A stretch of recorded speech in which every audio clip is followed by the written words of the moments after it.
And we're continuing with the 9th chapter of the Treasure of Alpheus Winterborn.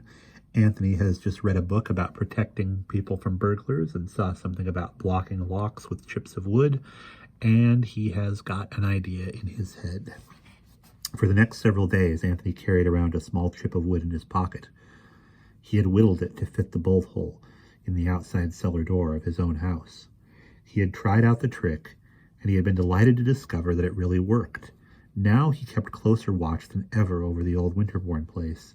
The moving truck was gone now. The house looked deserted. The shades were all pulled down. The swing set was gone from the backyard. So was the sandbox, but the doghouse was still there. It looked forlorn and empty. A for sale sign was tacked up on the front of the house. One day when Anthony walked by to see how things were going, he saw a big red paneled truck parked outside. The lettering on the side of the truck said Loomis & Son, painters and interior decorators. The front door of the house was open, and Anthony could see men inside. They were wearing gray-painted stained coveralls and paint caps. They were spreading out a drop cloth on the hall floor. Another man was taking a ladder and some cans of paint out of the back of the truck. Anthony was panic-stricken. What if these guys started taking wallpaper off the walls and then discovered, no, that simply couldn't happen. "Don't you see, you dumb cluck?" he said to himself excitedly. "This is your big chance. They're going to be opening up doors all over the house. Maybe they'll open up the cellar door. Then you can do what you want to do."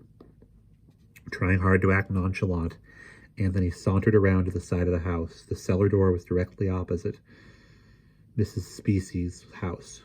Mrs. Specie, otherwise known as Old Eagle Eye, it was a solid-looking black door that stood at the bottom end of a stone ramp. The ramp and its stone-lined sides formed a kind of ditch, and the ditch was full of dead leaves. Anthony checked the door. Nope, it was still shut tight. Darn. But then, as he stood there watching, a doorknob turned. The door rattled and then moved inward. A few leaves fluttered in onto the cellar floor. Anthony felt extremely nervous. His heart was going like a trip hammer. The door was ajar, but whoever had opened it hadn't come out. Maybe somebody was painting the basement and wanted the door open for air. Slowly, Anthony began to shuffle forward.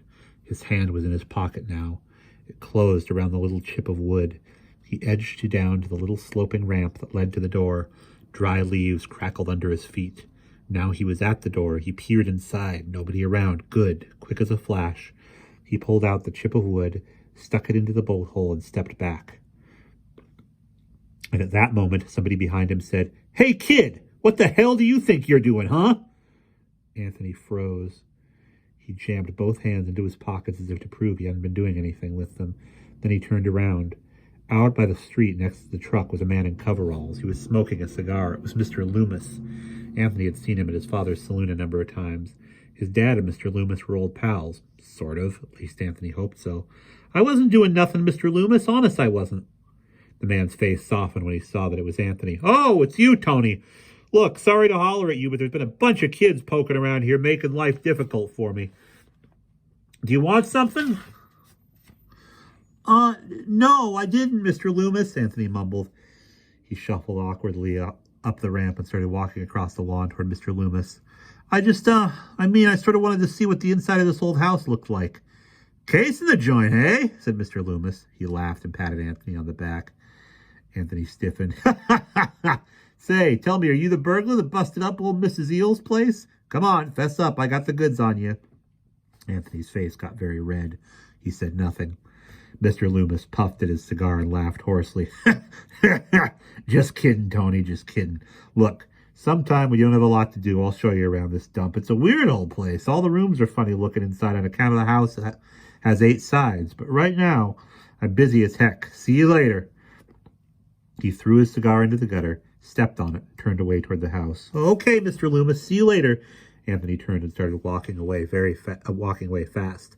As he walked, he wondered if Mr. Loomis had seen him stick the chip of wood into the door.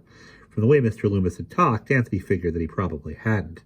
Now he began to feel very smug and proud of himself. He had pulled a real burglar's trick, and he had gotten away with it. Of course, the thought of actually breaking into somebody's house frightened him. He had always been a very law-abiding boy, but here he was, planning to break into somebody's house. That was a crime, a burglary.